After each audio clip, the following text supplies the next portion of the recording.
اور ایسی حکومت کے اتحادی بننا جو ہے وہ شاید اب مزید سیاسی طور پر اور اقتصادی طور پر ملک کے لیے مفید نہیں ہے۔ اس سلسلے میں ہم ایک وفد بھی تشکیل دے رہے ہیں جس کے ارکان کا فیصلہ بعد میں کیا جائے گا، جو حلیف جماعتوں سے رابطہ کرے گی اور ان کو اپنے اس موقف پر قائل کرنے کی کوشش کرے گی۔ تو فی الحال تو ہم نے اب یہ فیصلہ کر لیا۔ اچھا مولانا صاحب فیصلہ کر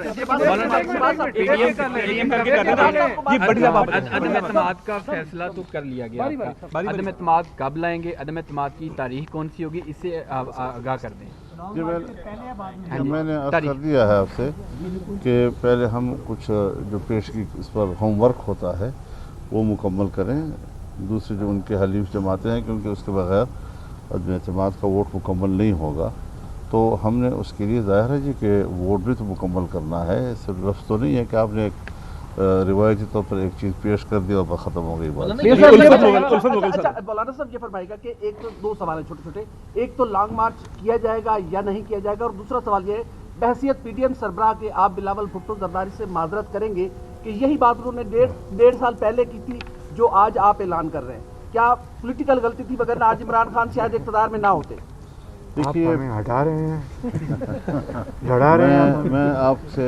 یہاں لاہور میں بھی شاید اور لیکن اسلام آباد میں تو بار بار ایک بات کہہ چکا ہوں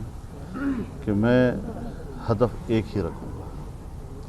اور کبھی میں کسی اپوزیشن پارٹی کے ساتھ ہزار اختلاف کے باوجود میں پبلکلی جنگ نہیں لڑوں گا۔ مجھے اس کا جواب خوب آتا ہے جو آپ فرما رہے ہیں، اور ایسا آتا ہے کہ آپ بھی اش کریں گے لیکن نہیں دوں گا، لیکن نہیں دوں گا، اس لیے کہ اپوزیشن پارٹی کی ایک جماعت ہٹ ہوگی، کیونکہ پارلیمنٹ کے اندر وہ بہرحال اپوزیشن گروپ ہے اور اپوزیشن کے ساتھ دو محاذوں پہ جنگ لڑنا یہ تو سیاسی لحاظ سے میرے خیال میں کوئی دانشمندی والی بات نہیں ہے۔ عمر اسلم، آپ کو پیپلز پارٹی پر اعتماد ہے؟ پیپلز پارٹی کی جماعت پر آپ اعتماد رکھتے ہیں؟ دیکھیے سیاست میں جب آپ بڑے اقدامات اور بڑے فیصلے کرتے ہیں تو اس کے لیے پھر بڑا دل بھی کرنا پڑتا ہے، اور جو مشترکات ہوتی ہیں ان کے لیے حالات ہوتے ہیں، جیسے کہ آپ نے سوال کیا کہ پچھلی دفعہ تو اس وقت مشترکات نہیں تھے، اس وقت ایک اتفاق رائے موجود نہیں تھا، اب وہ حالات بدل گئے ہیں، اس وقت کھیل کسی اور کے ہاتھ میں تھے، اب ان کے ہاتھ سے نکل چکے ہیں، تو حالات کا انتظار بھی کرنا پڑتا ہے۔ یہ نہیں کہ آپ کے ذہن میں ایک بات آگے اور آپ نے کہہ دی اور آپ کے لیے ماحول موافق نہیں ہے تو پھر آپ یہی کہیں گے کہ بے وقت کی رات نے کیوں کہی آپ نے، تو لہٰذا اب ہم سیاسی لوگ ہیں اور بڑے اتفاق رائے اور سوچ سمجھ کے ساتھ، لیکن یہ بات ہم پھر دوبارہ آپ کے سامنے کہیں گے کہ جو اس کے لیے گراؤنڈ تیار کرنے والی بات ہے اس کے مراحل ابھی باقی ہیں۔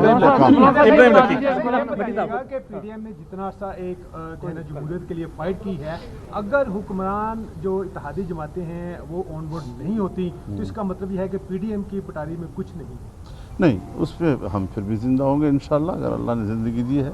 پھر بیٹھیں گے، اس پر بات کریں گے، فیصلہ کریں گے۔ مولانا صاحب یہ بتائیے گا کہ آپ نے ٹائم فریم نہیں دیا، 27 فروری کو پیپلز پارٹی نے لانگ مارچ کا اعلان کیا ہوا ہے، 23 مارچ کو آپ کا لانگ مارچ کا اعلان ہے، تو ٹائم فریم کتنا ہے؟ 2 مہینے، 3 مہینے، 6 مہینے ٹائم فریم؟ دیکھیے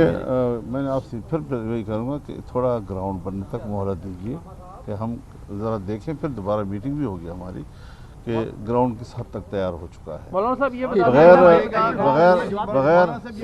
بغیر تیاری کے، بغیر گراؤنڈ بنائے ہوئے ایسی بات کہنا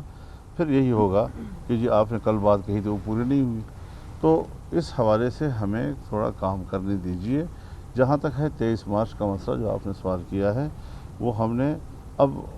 فیصلہ برقرار ہے، اسٹیئرنگ کمیٹی کو ہم نے کہہ دیا ہے کہ فوری طور پر اس کی جزیات و تفصیلات جو ہے وہ فوری طور پر طے کر کے ہمیں رپورٹ ایک سوال جو ہے وہ بہت زیادہ امپورٹنٹ ہے اور اس حوالے سے اس کی بڑی اہمیت ہے کہ پی ڈی ایم کا موقف کیا ہے۔ مسلم لیگ نون کا موقف تو اس پہ آ چکا ہے، لیکن پی ڈی ایم کا موقف کیا ہے کہ اگر تحریک عدم اعتماد فرض کر لیا جائے اگر کامیاب ہو جاتی ہے تو آنے والی حکومت 1.5 سال کے لیے ہوگی